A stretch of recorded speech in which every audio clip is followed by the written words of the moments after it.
Welcome to the second part of week 1 overview video. This covers the CIS 53 course objective, guidelines and evaluation procedure. So let's first start with some general information about the course. This course introduces students to computational methods for knowledge discovery and data mining, and will cover topics such as Python programming language, specialized topics on data science. We'll also cover exploratory data analysis, so that includes data preparation, analysis, and visualization. We will also cover some predictive modeling aspect. How do you do model evaluation, some clustering techniques, and also some association analysis techniques. In terms of objective of this course, after completing this course, the students will be able to wrangle, analyze, and visualize data, exercise and apply supervised and unsupervised knowledge discovery techniques, identify and build models using common data mining technique, evaluate models, and also communicate findings to audiences using effective visualization technique. So in terms of textbooks, there is no specific required textbooks for this course, but we have included several data mining, Python programming, and machine learning textbooks into the course materials. So we'll be directing you to a specific portion of these textbooks as we progress with this course. The main requirement from you is that you have your Blackboard set up, and you have also your Blackboard notification set up, so when you have updates, you are notified instantly. You will have to have internet access, and also you will need a Python environment with required packages, which will be instructing you to set up in our development environment setting exercises. In any case, if you have any trouble, talk to me so we can resolve these as soon as possible. We will plan and deliver this course on a weekly basis. So the course materials and the assignments will be available on Blackboard mostly at the beginning of each week, and sometimes as we progress within the week. So update your Blackboard settings so you receive your emails, messages, and notification in time. The key dates are: we are starting on August 28. There will be a fall break at the end of October 22nd to 24. November 10 will be your deadline to drop with a W grade. December 11 week will be your exam week, and will end the semester on December 16.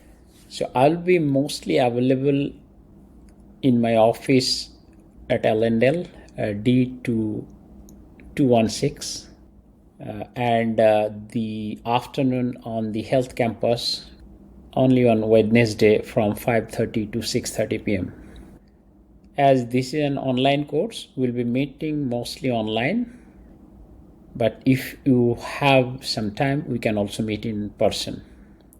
I have reserved 1 hour on Friday between 11 a.m. to noon for in-person meeting. But you are always open to ask me for an appointment, and I will try to facilitate that. In terms of evaluation, the grading distribution is as follows. So we'll have 10% score coming from weekly reflections, 50% from homework assignments, and we'll have a final project that will cover the rest of the 40%. The final project will have 50% of its own for the project, and then 25% for the documentation, and the rest for your final presentation. The grade point distribution are as per the university rules, but there is one point to consider, that there will be no fraction point from your final grade final accumulated points. So we'll have a rounded up to the next integer point. So for example, if you have your total score 89.1%, then we will round it to 90. Some very important notes for your policy and expectation. So I expect the following from you. So I expect you to check your Blackboard on a regular basis for announcements, for course materials and assignments. I will be always seeking for your feedback for teaching improvements, and I will expect you to always abide by the Grand Valley State University policy of academic honesty and regulations. So let's discuss a little bit about the course policy. We will have weekly reflections and homework assignments, and these to be completed individually. All assignments will be due at 11:59 p.m. Michigan time on the due date. Unless otherwise stated, the first Monday following the assignment week will be your deadline. So we'll have a late policy. So you will lose 10% of your maximum grade per day late. To cap a 5 days, the penalty is 50% off, after which the assignment will not be accepted. Anything can happen to our life, so I'll be a little bit flexible on that. So you will have 5 free no question asked late days that can be used on a single homework assignment, or it can be spread over multiple assignments without penalty. But these days cannot be applied to project deadlines. I, as an instructor, reserve the right to modify course policies, the calendar, and due dates, but these will be based on the course progression. Now let's talk a little bit about academic honesty. So all students are expected to adhere to the academic honesty standard set by GVSU and the School of Computing. I strongly believe you can learn a lot from your peers in the class and in a broader community. I encourage you for collaboration.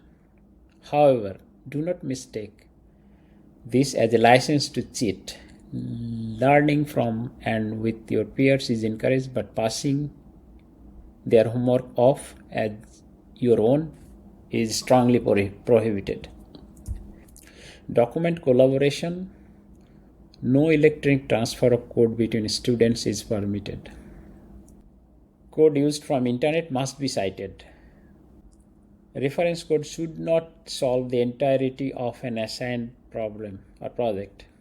You are encouraged to engage in conversation in online forums, but do not post solutions or solicit others to complete your work for you. You are encouraged to talk about problems with each other in a non-technical terms. Ultimately, you are responsible for all aspects of your submissions. You should be able to explain and defend your submission if the work is entirely your own.